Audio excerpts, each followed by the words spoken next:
When you think about what it means to be a good person, what's the first thing that pops into your head? For most of us, it's probably a list of rules, right? Don't do this, always do that. But what if we've been looking at it all wrong? What if the secret to a good life isn't about following a rule book, but about building your character? Well, today we're diving into an ancient philosophy that asks exactly that: virtue ethics.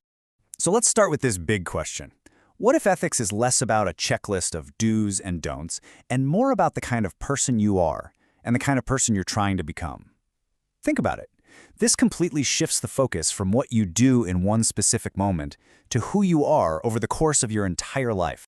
And this is really the core difference. Most ethical systems you might have heard of ask, what is the right action to take right now? But virtue ethics, which we get from brilliant minds like Aristotle, flips the script. It asks, what kind of person should I be? The whole idea is that if you focus on becoming a person with a good character, making the right choice just becomes a natural part of who you are. Okay, so if it's all about character, then what's the end game? What are we aiming for? I mean, every single thing we do aims at some kind of good. You study to get a good grade, you go to the gym to be healthy, but Aristotle said there has to be a highest good, an ultimate goal that all those other things are pointing towards. And that highest good has a name. It's a Greek word, eudaimonia. It comes from eu, which means good, and daimon, which means spirit. Now, you'll often see this translated as happiness, but honestly, that doesn't quite capture it. A much better way to think about it is human flourishing, the state of living well, of reaching your full potential as a human being. And for Aristotle, this isn't just a happy feeling that comes and goes. It's the entire purpose of our existence. Yeah, this difference is absolutely crucial. See, we think of happiness as subjective. If you feel happy, then hey, you're happy. But eudaimonia is objective. It's grounded in reality. Aristotle's point was that your life could be a complete disaster without you even knowing it, and you wouldn't be flourishing. For example, you could feel totally content, but if, unknown to you, your kids were secretly evil and your friends were all fake, well, you wouldn't be eudaimonic. True flourishing is tied to the actual state of your life, not just how you feel about it. So if eudaimonia, this flourishing life, is our destination, how in the world do we get there? Aristotle's answer is actually pretty straightforward. We get there through virtue. The virtues are basically the tools we need to build that flourishing life. And the most important tool in that kit is a concept the Greeks called arete. We translate it as virtue, but again, a much better word is simply excellence. Arete isn't just about being a morally good person. It's about the quality that lets anything fulfill its purpose and fulfill it well. Aristotle makes this so easy to understand with this amazing analogy. Think about an axe. What's its purpose? To cut. So the excellence, the arete, of an axe is being sharp. The arete of a racehorse is speed. So he asks, what's the unique function of a human? What makes us different? It's our ability to reason. Therefore, human excellence, our arete, is living a life that is guided by reason. Right. That's the million-dollar question. How do we take that big idea of reason and apply it to our messy, everyday lives with all our complicated feelings and actions? How do we find that excellence? Well, Aristotle's answer is probably his most famous idea of all. He called it the golden mean. The big idea here is that every virtue is actually the perfect midpoint between two extremes, which are both vices. Take courage, for example.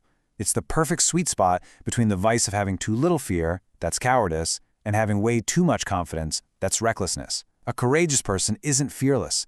They just feel the right amount of fear for the situation and act wisely anyway. And you could apply this framework to pretty much everything. Generosity is the mean between being a total cheapskate and just throwing your money away. Wittiness is that perfect balance between being a boring person who can't take a joke and being an obnoxious buffoon. Even truthfulness is a mean, right between putting yourself down all the time and being a nonstop braggart. It's a really practical guide. Now, this is a super important point, so don't miss it.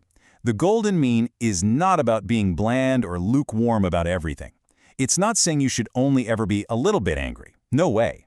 Aristotle was crystal clear. Some situations demand that you get really angry. The mean is about having the appropriate response in the right way at the right time as determined by reason.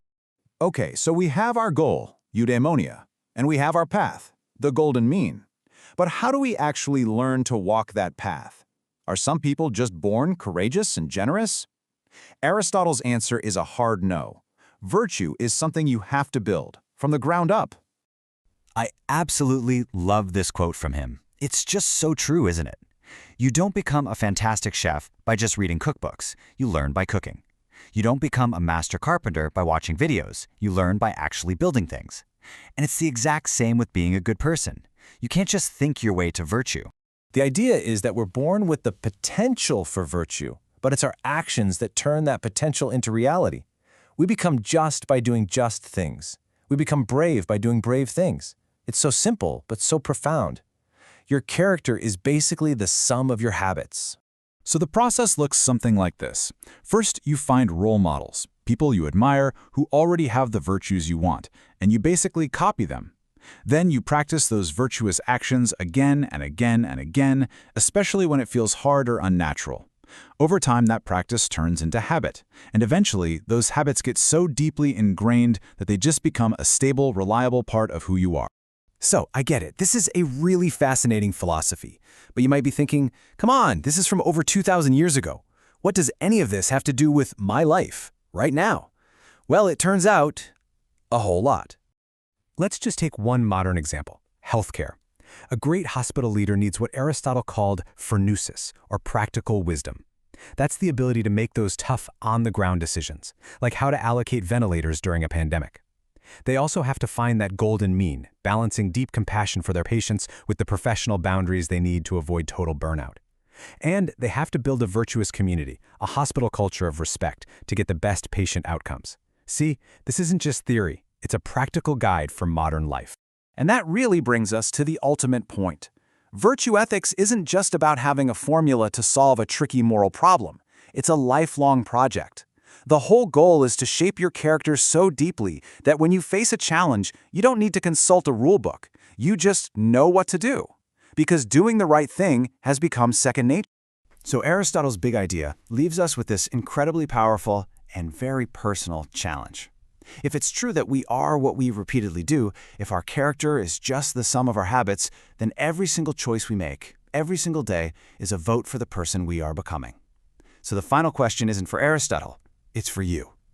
Who are you choosing to become?